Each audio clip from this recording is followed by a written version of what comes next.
Tired. So tired. Overtired. Welcome to Overtired. I am one of many co-hosts. Jeff Severns-Gunsel, also here with Christina Warren. Hi, Christina. Hello. Welcome. I'm happy to be back. Good. Glad to have you back. Good. Glad you're happy. Brett, good to have you back as well. And Victor Agreda Jr. Let's be careful to distinguish a wonderful guest. Welcome. Thank you. Welcome. Hi. Hello. Hello. All those things. Well, we've all been podcasting without recording for the last 30 minutes. Yeah. Some good pre-show material. Good. Feeling warmed up, everybody? Yep. Feeling good. Excellent. Yeah. So Christina was a little bit late. She missed a lot of our pre-show conversation because she had things going on. But remind me where you were last week, Christina. I was in Atlanta at Render ATL, which is a JavaScript conference, but it was also frankly, it was one of the cooler tech events I've been to because, most tech conferences, it's a bunch of white dudes. Sure. Or white people in general. Yeah. Me being white, I was a minority. It was because it's the Atlanta tech community, but it was kind of created by them and not by the white people in the suburbs of the Atlanta tech community. So it was a bunch of Black and people of color and people who have different backgrounds. Awesome. It was a lot of young people. It was it was a really great event. It was really fun. Nice. That's awesome. Atlanta has Welcome a great home. tech scene, man. Oh my gosh. They do. They do, but what was interesting, it took place downtown, and a lot of the conferences, I haven't been to a conference that was downtown since 2008. Most of them have been in the suburbs, they make you go to Cobb or something, and this was actually downtown, which was really great. Speaking Seems of like a conferences, wonderful, wonderful city. Go ahead, Brett. So Macstock is under pretty severe limitations this year because they're offering socially distanced seating to people, which means they can only sell so many tickets. And technically, they are sold out already. Oh, shit. I am working. I'm waiting. Mike is going to get back to me. He's processing whatever refunds are waiting right now. And any tickets that become available, he's gonna let me invite specific people. We want Victor to come. Well, I'm okay with waiting in line like a normal human being, as opposed to some big shot wheel or whatever the hell. But I will say this: at the very least, this would give me an excuse to send a robot in my stead. Maybe yeah, telepresence. I was gonna say you did the telepresence thing. That'd be fun, right? There's a bunch of open source robot dogs on the market, and so maybe I'll send a fleet of spider robots. What about this one that's out there? It looks like a. What's the scooter you ride? Two wheels. Segway. Joe Blue. Oh yeah, yeah. It's like a Segway. Holds a stick and a phone. What's the deal? Anybody got that? I've seen that before. We actually had one of those. Freaking Lance, because Lance would have obviously do this. Lance Ulanoff guy I used to work with, who's crazy, and he does these things, and it's very charming. But he had one of those at the TED conference, and so he was in the office walking around, but he was at the TED conference, and then he was in our office on one of those Segway things controlling it. It was very bizarre that he would just walk up to us, he would walk behind my desk, and I'd be like, really. Really? I feel like Modern Family did a whole bit on that where Phil was on one of those telepresence robots. It was. Yeah, they did. And I don't remember if ours was before or after. It was probably after, but it was around the same time. It was definitely, it was one of those things that was very funny. For the record, Macstock does have a streaming. They will be live streaming, and you can buy a streaming pass if you don't feel like heading out to the outskirts of Chicago. I shouldn't even say it's the outskirts of Chicago. It's I think 45 minutes outside of Chicago. See, the thing is, I want to go to Chicago. So if y'all want to go meet up in Chicago afterwards, I'm also down for that. Chartier lives up there. So yeah, actually, I was going to say, because I needed to email Mike back and I never did because I'm terrible at email. And so I'm probably not going to be able to go, although I would love to go. But Victor, if I'm down to go to Chicago and then watch remotely. And then if anybody wants to come to Chicago and do a meetup or something, I'm totally game for that. We could pull that off. I'd love to be at Macstock proper, but like Victor, I don't want to skip lines or anything. I don't want to take away from other people. Take advantage of knowing me.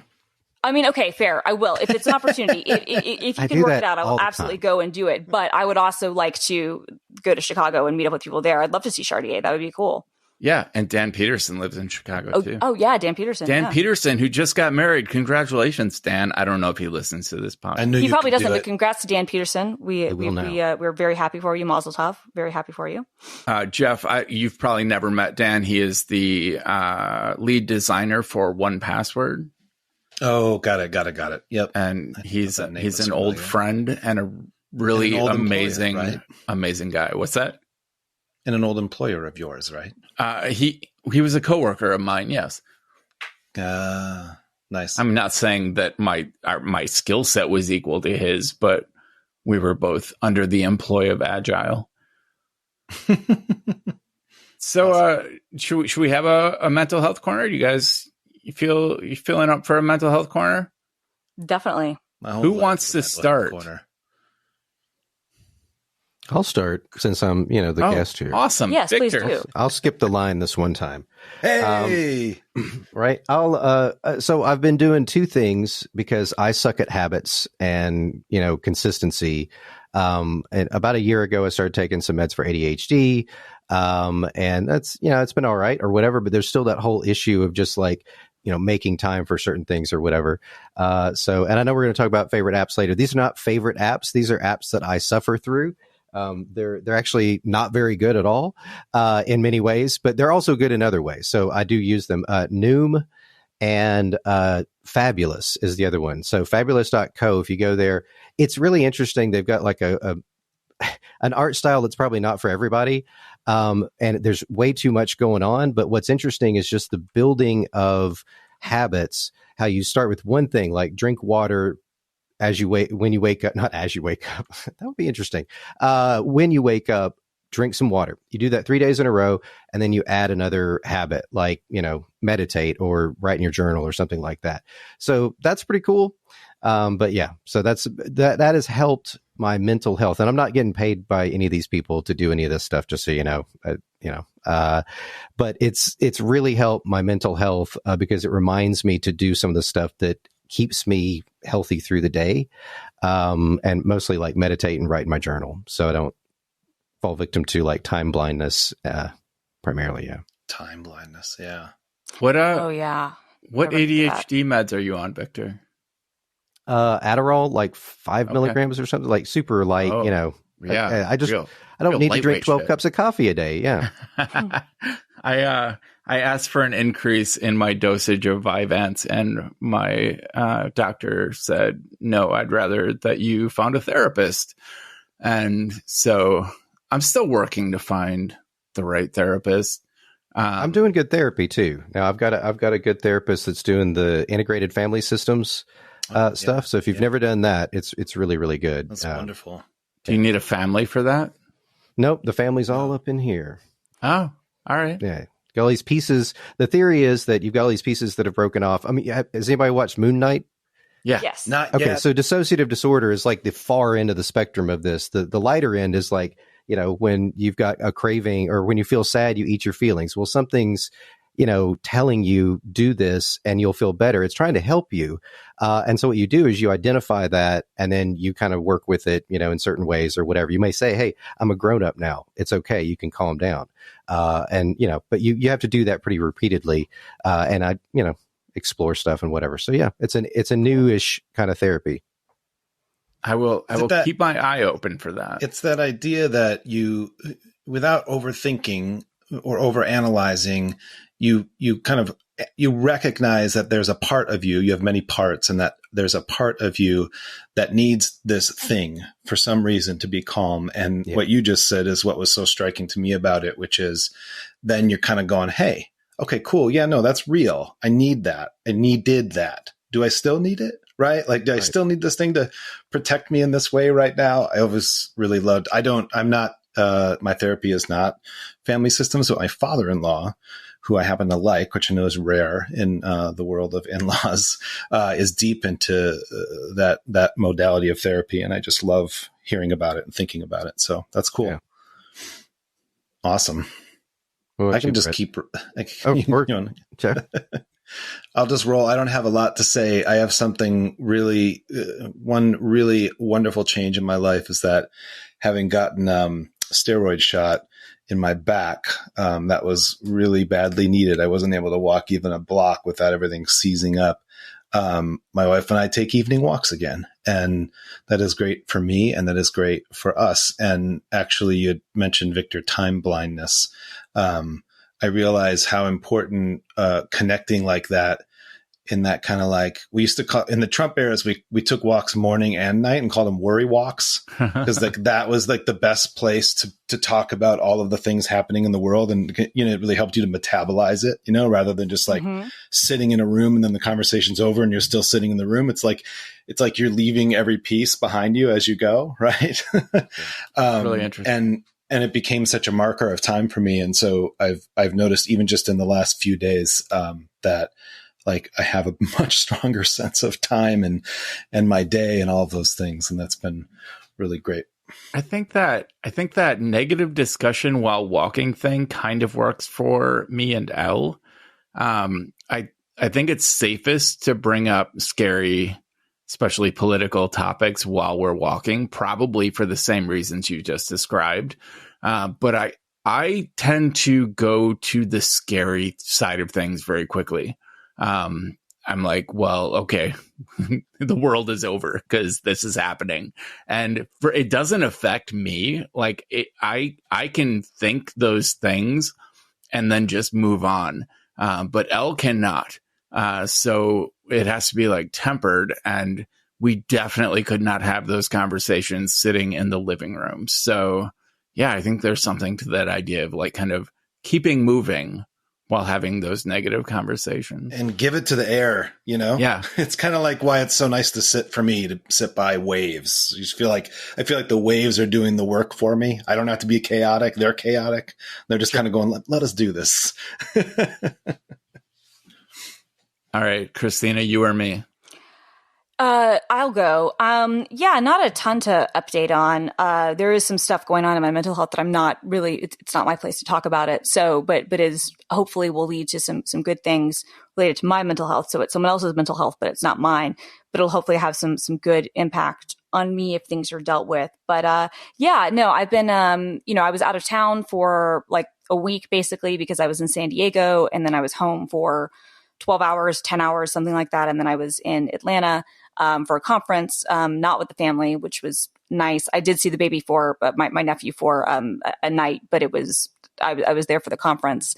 And it was really nice to meet my coworkers in person. And it was really nice to have that kind of time. And I find that sort of thing really energizes me and really helps with a lot of my other mental health. Like being around people actually really helps my mental health. And so I'm looking forward to continuing to do more of that. Yeah. Awesome. Are you an introverted extrovert or an extroverted introvert? I'm not sure, because I definitely like my alone time, and I definitely like to be able to, sometimes it can be too much and I just need time to kind of recharge. But in general, I think that I'm like an extrovert introvert, if that makes sense. Like, because I really do feed off of other people. So yeah. Do you have a time limit? When you're with other people, do you continually gain energy, or do you hit a point where you're like, okay, now I need to go recharge? It depends, right? Like, and it also depends on like what the thing is. Like, I could be, so San Diego was a great example because I got there and I was by myself for a night, but then I got a really big hotel room. I got a suite, and my friend Ray stayed with me, and so it was like 800 square feet, right? So it was this massive, huge like suite and whatnot. But Ray and I were basically together the whole weekend, and then we were also at the wedding for our friend Carissa, and there were other things, and I didn't feel like put upon, you know what I mean? But if I'm at a conference, but if I'm at a conference, for instance, and I have to be on, and that's a little bit different than just being yourself. And I've got to be like on and smiling, and I'm giving talks, and I'm also answering customer questions, and I'm doing other things. I would say that like 14 hours is probably my limit. And then I need to go home and recharge. And I need to go home and recharge. And sometimes though, you can't, because sometimes immediately after the conference, you then have to go to the parties and all that stuff. But usually there is time where I'm like, okay, like if I would do a day of talks and booth duty, I would usually be like, okay, I'm going to try to find some time where like me and maybe a colleague can just like chill in the hotel and order out. Or the next day I need to not be at the conference and I need to walk around and I need to just like decompress because I've been on like too long, if that makes sense.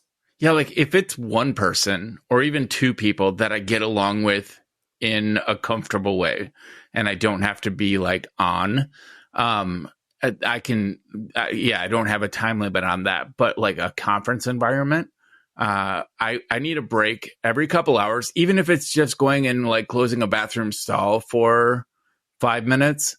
I need the break. But going from a conference floor straight to a party, I could not do. I will always find an excuse to go back to the hotel room, give me half an hour by myself, and then maybe I can go to a party. Yeah. And many times I would probably like to do that, but I'm not always in a position to do that. And I would say that when I was younger, I was definitely more of like an introvert extrovert, and I definitely liked my alone time more. And I was always happy to play by myself. I didn't mind playing with other people, but I was always happy to play by myself. As I've gotten older and as I've had to be in more extroverted situations, it's become easier, and it's also become a thing that does to a certain extent, like boost me up and I can have a really good time. But yeah, there is a certain point when I'm just done and I'm like, okay, as much as I like being around people, I've got to go and be by myself and just like watch TV mindlessly or something and just like sit, because it's just too much. Yeah. As my late grandmother would say, my late grandmother would say, enough is enough. Yeah, cool. So I don't actually have much to report either. I've been getting shit done at work. Next week, I'll be starting on a big publishing automation project for work. And I kind of gave myself permission this week to be a little slower with getting things done, just kind of in preparation for the hours that's going to take. I've gotten away with it too. I have a great setup that I shouldn't say out loud, but basically I work for multiple teams and every one of those teams is convinced that I'm busy with another one of those teams. So on a week where I really need some breathing space, I can just pretend in any given meeting, like never do all three managers show up for the same meeting. So I can always, I'm like a kid with divorced parents that can play the parents against each other. And that on weeks like this where I need the space, I exploit that. I'm a bad person, but I make up for it. I get my shit done. I get everything done. But I also we've been taking walks still out in Wisconsin wetlands, and I have to make a retraction. Jeff, you asked me if there were bogs on our property or on our walks, and Elle listened to the episode, and I had to answer him the affirmative, and Elle's like, there are no bogs anywhere. None of these places have bogs. And I realized I don't know what a bog is. So we looked it up. I looked at pictures, and bogs look magical, and I do not have a bog. Bogs are magical. I have a swamp. I have a marsh at best. I do not have a bog. I appreciate your honesty. I didn't know I didn't know what a bog was until right now, and I'm looking it up and I'm like, oh, okay. And I'll be honest with you, some of them I think do look magical, but if I were just to be at least the first picture in Wikipedia, okay, some of these other ones are magical, but the first picture in Wikipedia, I'm like, this is a fucking swamp. Sure. It doesn't sound good. Right. Well, like my all the knowledge I had of a bog was from the By God 20 song, The Bog, which does not paint a terribly pretty picture. It doesn't paint much of a picture at all. It's just industrial music, but it could be the fault of the painter. I was going to say, it's just loud noise. I just always assumed it was like a very muddy place. Is there a genre of music that just sings Wikipedia lyrics or Wikipedia word entries? Oh, that's not a bad idea. You want to start? Right? Okay, Put it to $1 metal million music. idea. Auto-tuned Wikipedia. I get one of those AI music composers and set it to Wikipedia. Yep. We could do that. There you go. Be a long song. So, Jeff, you threw a topic on our list that says "fake it until you barely make it." I'm curious. Oh my God. Yeah. Okay. So, in my professional life, I have had the most fake it till you barely make it kind of week ever.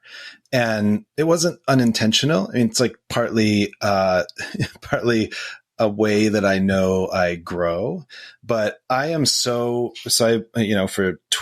25 years, I was a journalist, and I've been what I call an investigative researcher for the last several years, which is basically using that toolbox, but using it for projects other than journalism. And we've talked on this show about my juvenile justice work around and my research there, and how I ended up hiring Brett to both help with workflows, but also with sort of a tool that helps to sort of process audio interviews and all this stuff. So like, I know my toolbox and my skill set super, super well. And I decided to step outside of it without adequate support. and specifically, so I'm a member owner of a research and evaluation firm. It's a collaboratively owned firm. And we work strictly with social justice organizations doing traditional evaluation work. I do sort of investigative journalism work. And it occurred to me, I love working with data. I love thinking about data. I love thinking about data problems. And I'm not a programmer, but I'm certainly comfortable in many programming environments until, I have to really drill down. And the sort of model that we're piloting with one organization here in Minneapolis is like, what if you had sort of a data chaplaincy service where like you had a handful of people who were really good with data. One was good with data integrity. One was good with just sort of working with data, processing data, wrangling data. Another one maybe is more like front end, right? And you could go to small nonprofits who have data that they don't really know how to leverage, or have data that doesn't have integrity because who's had the time to think about how you gather the data? You're always just rushing to try to meet this funder's deadline or another. And so we're piloting this idea of sort of data chaplaincy, and the people we're piloting with mainly just need help sort of freeing data from a CRM they're using. They use a HubSpot CRM, which has a pretty good API. But inside of it, partly because of the way they constructed their own database, and partly because they're using it for something that isn't really meant for. But their organization is saying, you got to use this, right? We realized that a solution would be to just really dive into the API, liberate their data, and make it so that it's really flexible and that they can do all sorts of things with it that they aren't able to do inside of the CRM. And that's all great. Everything's going fine. I've got I created a, sort of a business plan for them. I am piloting. So like they're very patiently kind of giving me feedback on what helps, what doesn't. Mostly it just feels like the reason I joke it's data chaplaincy is because people in nonprofits, you start talking to them about helping them with their data, and it's like you're in there holding their hand saying, I know it hurts, because everyone suffers through that a little bit. But I got into a situation where I needed to kind of do a little show and tell, which mostly just involved me diving into the API. And that was all fine for a while. And then I got to the point where I hit my own sort of like, okay, shit, like I've reached what I know how to do with this Python wrapper. I've reached what I know how to do by just like jumping out of the wrapper and just doing curl requests. I've reached what I can do by messaging Brett at 6 p.m. In a panic. And I have a meeting tomorrow, which was today. And I went into that meeting. I haven't had this experience in, I don't know I don't know if I've ever had this experience in my professional life because I've always stuck really well within my ability to at least bullshit. Like if you've got a skill set, right, you know what it takes to sort of get through a meeting that you weren't actually ready for. Right. And in this case, I had to really just run up against the deadline, realizing like, I don't have what I told them I needed to give them. And the barely made it thing that's beautiful is I took the who, not how approach and just decided, like, just before I got in the meeting, I'm like, I'm hiring somebody to finish this. Cause like this is a bad use of the money. It's not coming out of their budget. Part of our sort of pilot program is that we actually go to the people who fund these people and say, you pay us for this. Don't take it out of their money. You pay us for this because you pay them for other work and we can help make it so that they can do that work better. Right. So we're not like taking money out of their pockets in the like 10 hours probably that I spent that would have taken someone else too. But just realizing like, hey, that didn't feel so good to barely make it. And I hung on that long because I wanted to learn it. But one thing about coding is like, you can't force it. The way I can force almost anything else that's in my skill set. So anyway, I'm curious. So I'm going to turn this into a question for you all. Like, do you have areas in your professional life that either you are in and you feel over your head, you don't have to say it on the podcast, or that you would like to be in over your head on so that maybe you could grow into that area a little bit? Anybody relating to any of this? Oh yeah. I 100% relate. Go on, Brett. No, you go ahead. No, do it, Christina.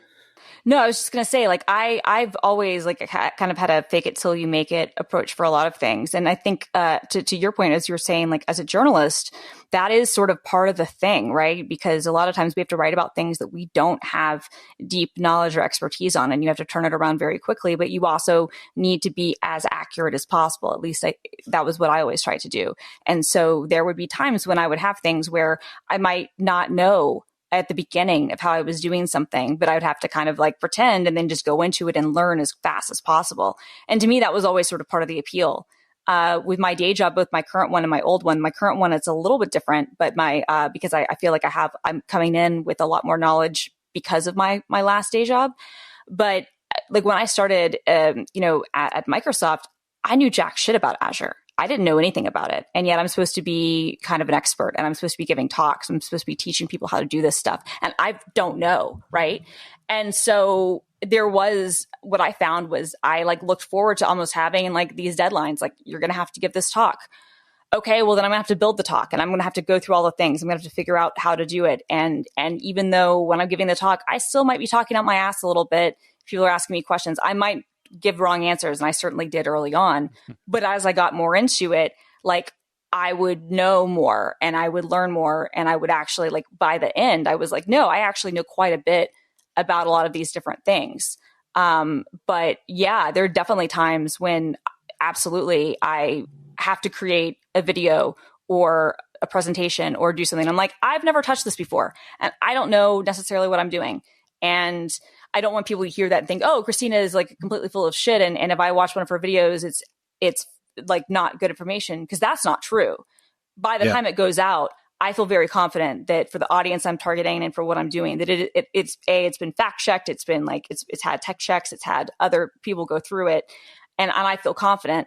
But when I've agreed to take it on, I don't know, and it's like, it's very much a kind of a fake it till you make it. But you're sure you'll figure it out. Type of thing. Yeah.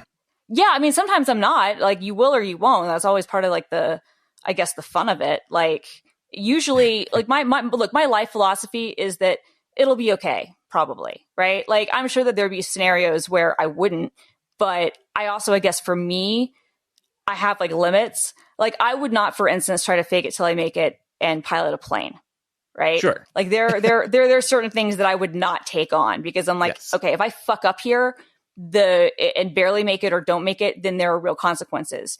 But for other stuff, like the worst that can happen is that I'm going to be embarrassed, maybe chastised, and have to make a correction. But the world will not end. But have you ever not made it? Yes. Like, have you ever said, I can do this, knowing full well that you were going to have to figure out how to do it before you could do it, and then not done it? Yes. Okay. And that's shitty. That sucks. And when that happens, that's really shitty. I once I volunteered to write a program because it would have been a very simple uploader thing so that people could upload a certain asset. This was for a community thing we were doing at a conference, and I volunteered to write an uploader thing, and I could have done it in another language, but I just decided, I can do it in .NET. It won't be that difficult. Never written in .NET before. I didn't know, like getting set up. If I'd had a little more time, I probably could have figured it out. Did I get it done in time? No, I absolutely did not. And I had to kind of be like, I had to kind of go back to the people and be like, I thought I could do this, but I can't. I'm sorry. And it sucked. And it made me look like a flake. And it sucked. And then that was a good reminder to say, in my mind, okay, be more realistic about your goals, about what you promise. Like the Coopers got a little bit of the best of me because many times, in most cases, I am able to eke it out. That was a case where I could not. And there have been other instances too. That was just the first that comes to mind. But there definitely been instances, and it's shitty. But, that's also part of learning. The hardest thing for me is saying no. If someone pitches an idea to me and says, hey, I think you could help with this, and even if I can help with it, it's so hard to say, no, I don't have time for this. No, I know that I will end up flaking on you if I agree to do this. I don't actually have to say that part out loud. Right. But I have to admit that to myself, and I have to learn to say no to projects. Like all the time at work, I agree to do things, much like you talking about, giving a talk on Azure. Like my entire job is me agreeing to write articles and do screencasts on stuff that I do not know that I can do. Right. And thus far, I've mostly succeeded. If I said I could do it, I've been able to do it. My biggest fear, though, is those follow-up questions you mentioned. That I can figure out enough to make a solid presentation with things that I know to be true, but if you come at me with follow-up questions, all bets are off. I don't know what's going to happen then. And what I found for both of these things, what is, and this has been really, really hard for me historically because I'm a perfectionist, and I want to be, and that's just who I am. I've worked on it a lot, but I am a perfectionist. I want to not just be able to do things. I want to be able to do it right. And I want to be able to, I don't compare myself really that much against others, but I am comparing myself against myself, and I'm hold myself to a very high standard. And what happens sometimes, what I've had to learn is like you said, to say no, which can be really hard because you want to help. Like I want to help people. And I feel good about that, is learning to say no, which is really important. And B, and this has been a hard one too, but it's been really important, is learning when people ask you something and I don't know the answer to just say, I don't know. Mm-hmm. That is really hard because most people, even on this podcast, people think, oh, Christina knows everything. She'll have an answer for everything. And I have a lot of information. I do know a lot of things, right? And I'm good at having answers. And sometimes they're not correct, but most of the time they are. The problem is though, because I'll be honest about that. I'm not, obviously I'm imperfect. I'm human. And I have to remind myself all the time, there's so many things I don't know and I want to learn so much, but I genuinely love to learn, but it's become really important for me. And I've gotten much, much better about owning and admitting, no, you know what? I don't know, but I can help you find someone who will. And maybe they'll look at me and think, well, you gave this talk. How come you don't know the answer to this? And maybe they'll think less of me. And that's okay. If they do, that's completely, I have to live with that. I have to have that reality. But I also have to think, do I expect every single person that I've ever seen give a talk to know every answer to everything? No, I don't, especially if they can help me find the answer. I don't expect someone to be omnipotent and know every answer. What I used to do is I would kind of give a bullshit answer and then I'd realize later that I was wrong. And I was like, fuck, I gave them the wrong answer. You feel bad about it. And you're like, well, I can't track the person down now, but it sucks. And now I've kind of learned, I'm like, no, you know what? If I genuinely don't know, I'll be like, that's a great question. I do not know the answer to that, but let me find somebody who does. And then at that same time, if I can, I try to learn the answer so that if I'm ever asked again, I now know. But that's the tough thing is I think for me anyway. But what's helped is just, if I get the follow-up questions and I don't know them, be honest about that.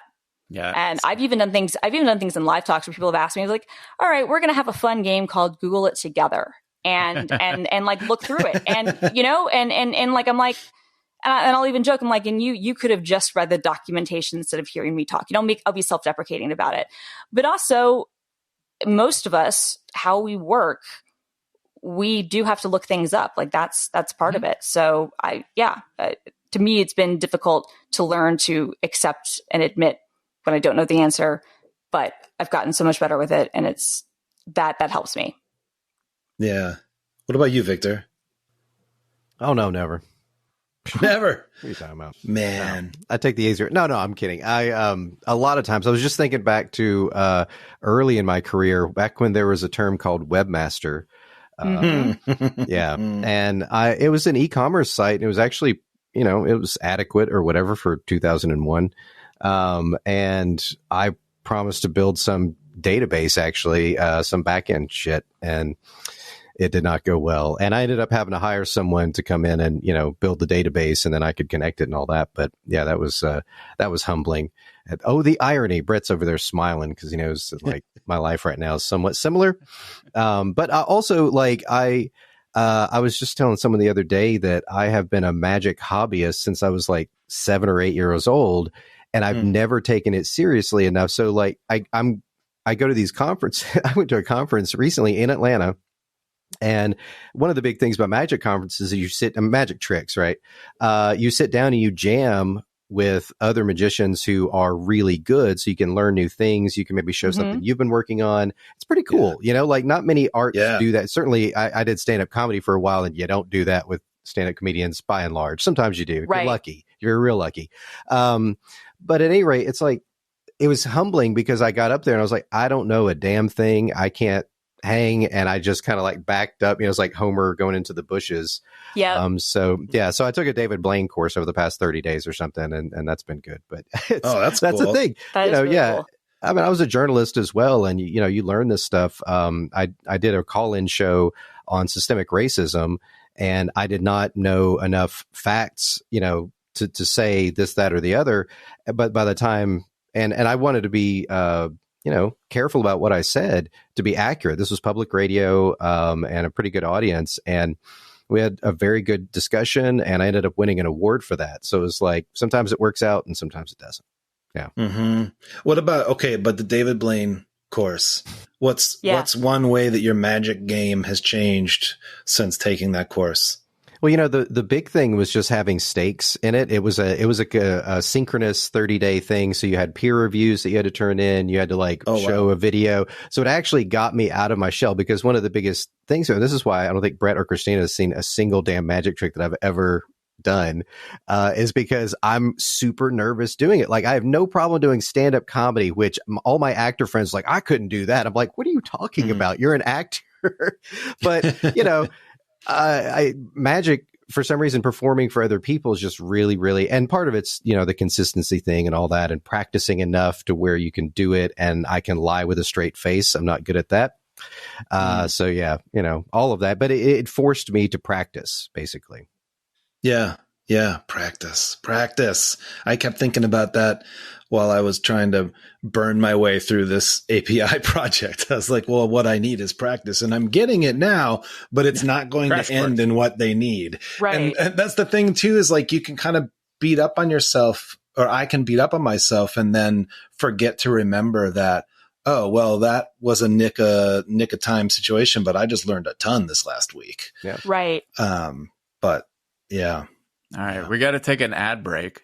We're gonna do a block of ads. We're gonna do 3 ads in a row. So buckle in, folks. We're gonna start with Jeff and Text Expander. Hey man, I think you got the volume right on that bit, finally.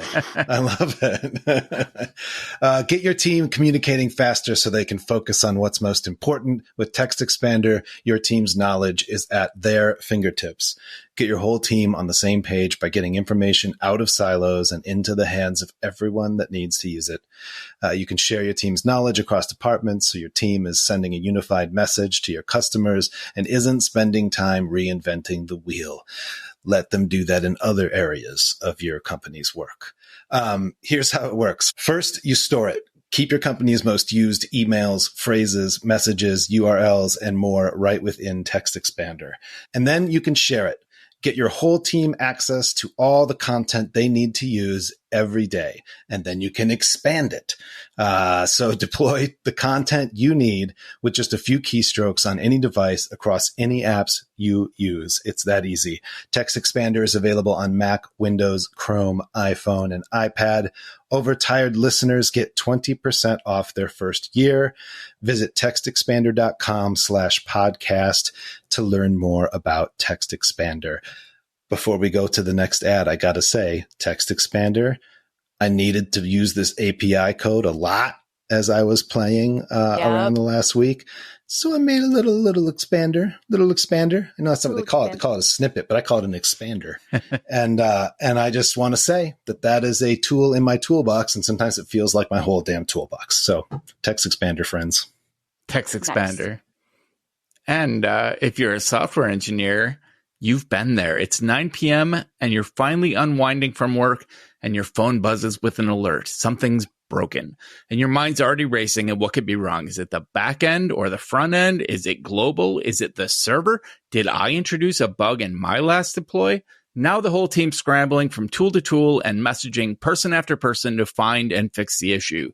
This won't happen if you get New Relic. New Relic combines 16 different monitoring products that you'd normally buy separately, so engineering teams can see across their entire software stack in one place. More importantly, you can pinpoint issues down to the line of code, so you know exactly why the problem happened and can resolve it quickly. That's why the dev and ops team at DoorDash, GitHub, Epic Games, and more than 14,000 other companies use New Relic to debug and improve their software. Whether you run a cloud-native startup or a Fortune 500 company, it takes just 5 minutes to set up New Relic in your environment. That next 9 p.m. call is just waiting to happen. Get New Relic before it does, and you can get access to the whole New Relic platform and 100 gigabytes of data for free forever. No credit card required. Sign up at newrelic.com/overtired. That's NEWRELIC.com/overtired. newrelic.com/overtired. And going our last one, you guys know that we love the break-in protection that Simply Safe home security systems give you. But it's not always outside forces that you need Simply Safe's protection from. And this is Terry's story, a Simply Safe customer. So Terry was away for the weekend for her daughter's wedding. And the morning of the big day, she got a call from Simply Safe's 24/7 professional monitoring center. And they let her know that her system had detected water in her basement. So in moments like this, time is critical because even an inch of flooding can cause more than $25,000 worth of damage. Thankfully, Simply Safe had detected the water just moments after the leaking had started. And after talking to Simply Safe, Terry called her neighbor, who quickly turned the water in her home off before the flooding got bad. Protecting against floods is just one of the reasons more than 4 million people trust their home protection to Simply Safe. With comprehensive Simply Safe system and 24/7 professional monitoring, you can have someone always looking out for you, just like Terry. Plans start at under $1 a day with no long-term contracts or hidden fees ever. You can customize the perfect system for your home in just a few minutes at simplysafe.com/overtired. That's simplysafe.com/overtired. Go today and claim a free indoor security camera plus 20% off with interactive monitoring. Go to simplysafe.com/overtired. That's SIMPLISAFE, simplysafe.com/overtired. Perfect. Do we need applause? Do I have applause? Where's my applause? Here we go. Yay! Okay. Okay. Oh boy. Forever loop. He hit it twice. It's on a loop. I'm not good at soundboards. So there's a bunch of media that I would love to talk to you guys about. However, since we have Victor here and I know Victor shares my love of all things Star Trek, I would love to talk about Brave New World or Strange New Worlds with you guys. Show of hands, who here has seen Strange New Worlds?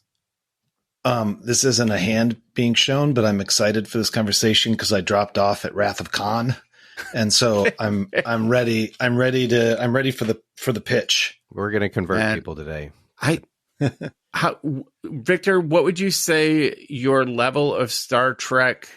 How much Star Trek do you need to have seen to enjoy Strange New Worlds? Zero. It's just good out of the gate.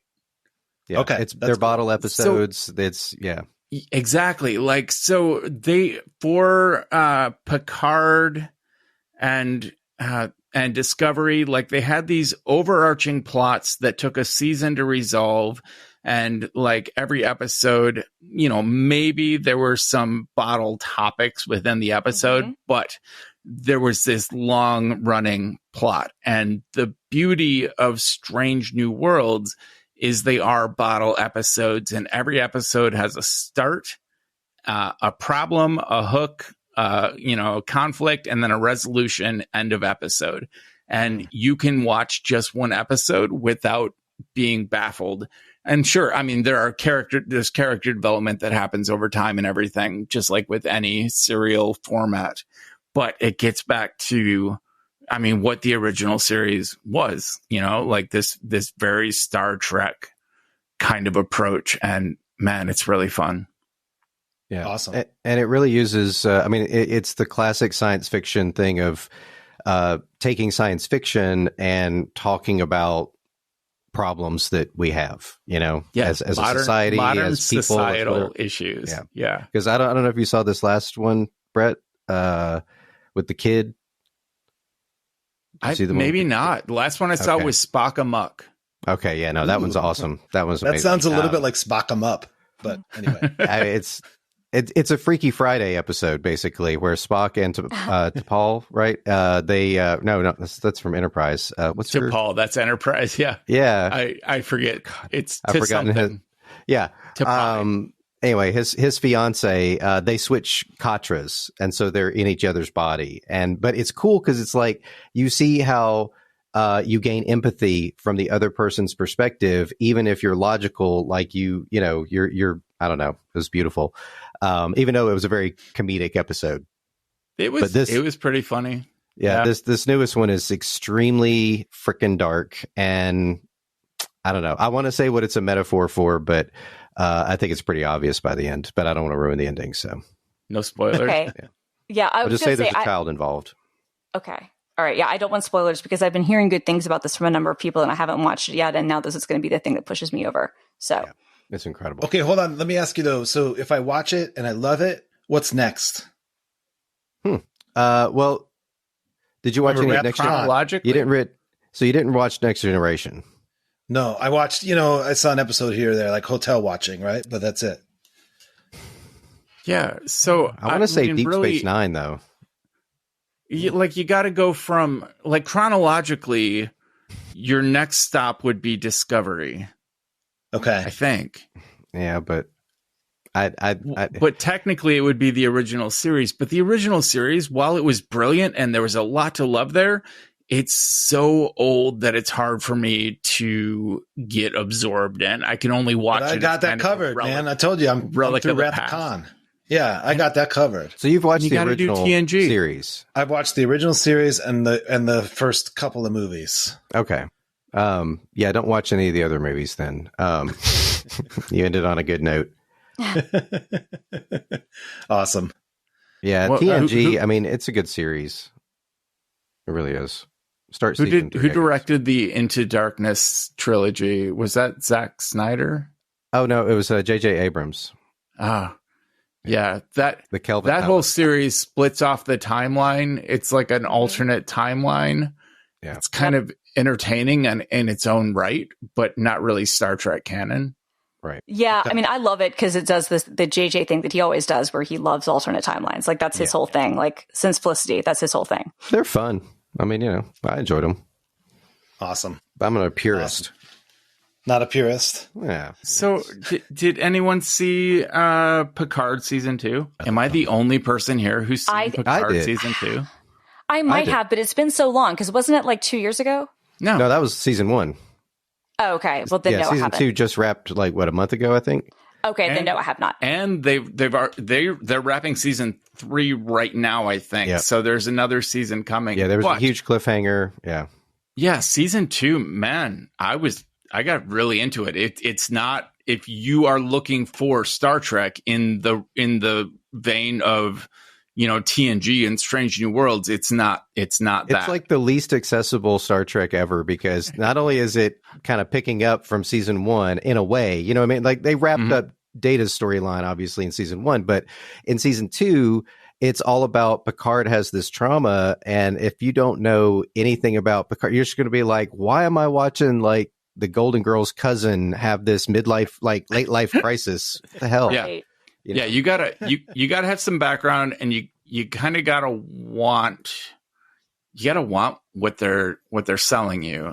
Which in my case I did, and I found season 2 very enjoyable, like really like gripping. But I saw a lot of people just hated it. I shouldn't say a lot of people. I saw a couple very vocal people, very vocal Star Trek fans who just hated it and thought it was a travesty, but I don't care. Does Star Trek have a lot of those kinds of fans? Oh no. Yeah. Although I will say, tell me about your culture. I've been thinking a lot about this because, just side note, you notice that Star Wars has no multiverse aspect whatsoever, but like every other franchise does now. Yeah, like Star Trek was a pioneer with the mirror universe stuff. But anyway, I was gonna say they like kind of started the whole thing. Yeah, even though it makes no freaking sense whatsoever. Why would Cisco be out near deep space? Anyway, whatever. But Star Wars fans, I think, seem to be a little bit more toxic because there's not an ethos to Star Wars, right? It's just good guys versus bad guys, and it's very just cowboys and Indians kind of thing. And so, but with Star Trek, I noticed that like people, it's about truth. I just posted this on my Facebook that it's about the search for truth, whether it's historic, scientific, or personal truth, and that's what scientists do. A Picard quote. Yeah, damn right. Yeah. But that's the thing, and so they tend to be a little bit less emotional, but they're not all. I mean, they're people, and it's like, and they certainly have opinions about this stuff. And the alternate timeline stuff seems to really make some people very mad, which I get. Well, like in the Marvel universe, like we have been conditioned to the idea of multiverse and the idea of alternate timelines, and this idea of, sure, this storyline can happen on its own without affecting any of the other storylines that we've laid out, and we can make things as messy as we want to. And I feel like part of the draw of Star Trek is it's always been pretty logical. There have been plot holes. There have been obvious continuity issues especially between shows, but even within a show, like it happens. But like it takes a much more logical approach. So I guess I see the multiverse in Marvel as a cop-out almost, as a way of saying we can do anything we want to. We owe nothing to the canon we built. Because to be fair, this just happened. This is a different timeline. This is a different universe. Yeah. That's how comic books work. Sure. And I'm not a comic book guy, but I am a Star Trek guy. And I guess I don't hate the multiverse. But I do consider it kind of a cop out in storytelling. Yeah, but fair. I hear what you're saying about comic books, and that's basically the history of comic books. And it's wrapped up also in time travel. Yeah, and soap opera. Sure. Oh my God. Soap operas. That's right. The amount of time that Victor Kiriakis disappeared or whatever. I don't know. Yep.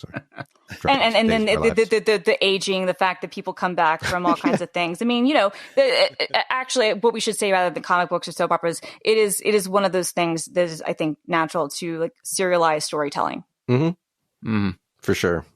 Yep. Well, and it's thrilling as a comic book fan especially when I kind of came to Marvel comic books late, and I love kind of trying to figure out which path I want to take to the present day, in order to sort of catch myself up, or just, you can it's a little choose your own adventure in terms of the lore nowadays, especially. Yeah. Which is and if you want it dark or if you want it funny or whatever, it's just all the flavors of the rainbow. Yeah. It's kind of cool. Yeah, for sure. Yeah. Did you guys see that Netflix is doing The Sandman? Oh my God. No. It looks amazing. It does look good. Neil Gaiman has given it his stamp of approval. Well, that's important. He's pimping it, and yeah, it looks so fun. Like, it looks like the kind of show I can totally get lost in. I'm really looking forward to it. Yeah. I think it comes out in August, I think so. August 3rd. It's coming right up. I've got a hardbound collection of all of them that I'm going through right now. So Ooh, I have volumes 1 and 2 separately, and I also picked up the audiobooks this year. I listened to the volume 1 and 2 on audiobook, and it's great. It's so fun. That's a comic I can get into. Does that count as a comic, or is it graphic novel? Graphic novel. Yeah. I mean, whatever. Yeah, right. You say Mac or you say Macintosh? Come on. Ooh. You guys ever see Habibi? No. It's a graphic novel about a girl growing up in, I'm not sure what the era is supposed to be. I think it's modern, but it's a girl growing up in the Middle East. And the graphic novel tackles kind of the origins of the Quran and contrasts it with the Christian Bible, and then talks about it's a very compelling. I got my girlfriend got me the hardcover compilation of the entire graphic novel, and I read the whole thing over about 2 weeks, and it was amazing. And if you have any interest in Arab culture, worth checking out. Nice. Awesome. Should we gratitude this place all over? Yes, God, we should. Yeah, we need to gratitude because Brett has a heart out. That's right.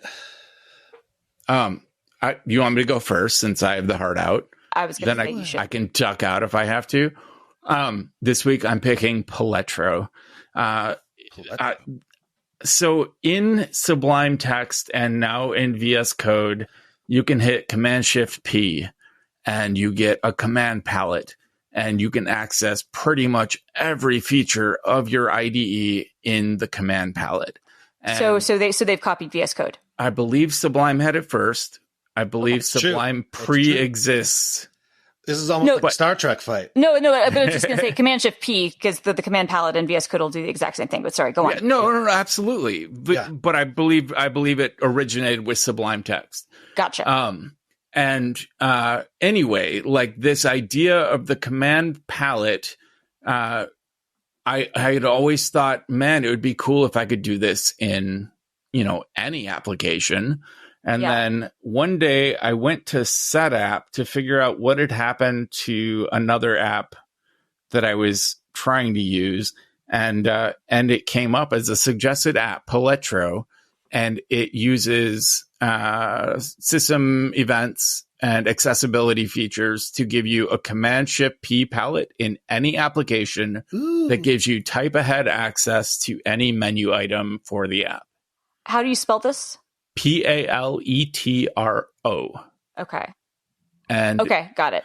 That's great because I feel like I've internalized sort of how you internalize command comma for preferences. I do find myself being like, oh, how do I do this? Control-Shift-P. No, that's not. Command T it depending on what shortcut you set up in VS Code, but definitely in Sublime Text, Command T is how you flip between files, and you can type ahead for any file in your project and just switch files.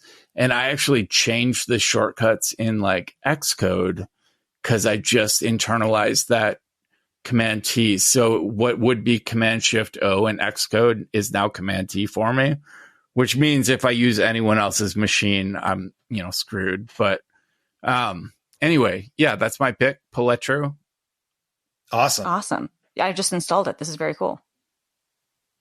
I love it. Who wants to go? I'll go. Please. All right. Mine's easy. Everybody knows this probably already. But I've just been amazed at how rock solid it's been through all of these iCloud sync issues that people have had. Other app makers I know have had a lot of issues with this, but somehow they get it right. And iPhone, iPad, and Mac apps all work brilliantly. They work through the company VPN and all this other things. Yeah. And I was just telling my son who's about to go to college, you know, if you want something that's going to organize your workload, it's actually pretty good because I like the way that they have areas and they have projects. So it's sort of distinct as to whether, because, you know, not everything fits into a project. It might be, you know, and then you can create the sequences and all that. So it really does a great job of just, I don't know. And once you become a power user, it's ridiculous. So yeah, I love it. Nice. Things is so great. I used it in the earliest days and I loved it. And then somehow I moved over to, I moved over to OmniFocus, which is still, if I'm going to open an app for project management, that's where I'll go. But I always get in there. I'm like, this is too much. Yeah. And things always just felt so simple and it's, man, it sounds like it's really held up, huh? Mm-hmm. That's great. Awesome. Okay. So, all right, we've talked a lot about like LaunchBar and Alfred and apps like that over the years. And I've been an Alfred user for a really long time, but I recently discovered, it's been around for like a year, but I was late to the party. I discovered Raycast, and Raycast is one of the launch apps, kind of similar, you know, of the Quicksilver type, but it is a little bit different. It kind of combines a bunch of different things. So it obviously is your launcher, and you can, like, I have mine mapped. I'm testing it out. I've been testing it for the last week. So I actually mapped it to command space, but you can do it for in any other key command too. And out of the box, it comes with a lot of things that are installed automatically, but they also have a bunch of both extensions that you can get from their store. But they also have like these ideas of like quick actions. And it's a little more complex than some of the other ones, but I really, really like it. Like, for instance, there's a brew command in Raycast where I can immediately just go to show outdated, show installed, upgrade, whatever the case may be. It also will do window management, which is really nice. So you can set up your key bindings and like have like, you know, like control like up if you wanted to, you know, put a window at the very top of your screen, you could do that. And I'm a option up, rather, I should say, and kind of control like where things will go. I really, really like it. I don't know if I'm going to switch to it full time from the stuff that I've been using for years, but it's free. I think that their business plan is they're going to be selling this as like a Teams tool, but they say that it's going to be free for individuals. They use TypeScript for doing their extensions, and I really, really like it. So Raycast, raycast.com. This is my gratitude. Definitely, if you've never used any of these types of things, give it a shot. It also has snippets in it, kind of doing a text expander type thing. Again, it's not going to be as advanced as text expander. You can still use that, but it has that functionality built into it too. And I'm a big fan. So Raycast is my pick. It's a hard sell, right? To get someone who's totally invested in, say, LaunchBar or Alfred and has been for years. Even if something comes along that has like potential to be better, it's hard. Like I would have trouble making a switch. Right, which is why I've been doing it for a week. And the reason I'm talking about it is because I've actually found a lot of things in it that I like a lot better. Yeah. And I don't know if I'm going to be able to switch to it full time, but I really like it. And a bunch of people have built things for it. Like, the thing is, I think that the thing that makes a lot of these tools is the ecosystem. And so far, the ecosystem is really strong and people are building cool things with it. And it has a lot of stuff that you would, in the past, like with Alfred at least, you'd need to install a bunch of workflows to get going. A lot of those things are just out of the box. So if you're new to these things, I definitely think that it's worth a look. If you are coming from something else, it might take a little more time and it might not replace it for you, but there is some stuff that I really do feel like is really nice. Nice. Awesome. I just downloaded it. I'm very curious to try it. I am an Alfred person in where that's where I come down. That's the jersey I wear. Yeah. Like I said, I still have Alfred installed. And I'm like, you know, I haven't made any like decisions, but I am actually really impressed. So awesome. Cool. LaunchBar for life. Go ahead, Jeff. LaunchBar for life. Brett has that tattooed across his back. I am really glad it's the weekend because I've been wasting time when I should have been working on setlist.fm, which is a site that has always looked a little too spammy for my tastes. But I realized, like, once I started searching shows I had been to and realized I could just be like, I was at that show and then have a list of shows I was at, and they have an API. I was like, oh my God, I can't stop. And so I did have to stop myself like more than once this week because, you're stressed. You're like, well, I didn't put that one concert in yet. Let's go see if they've got that in there.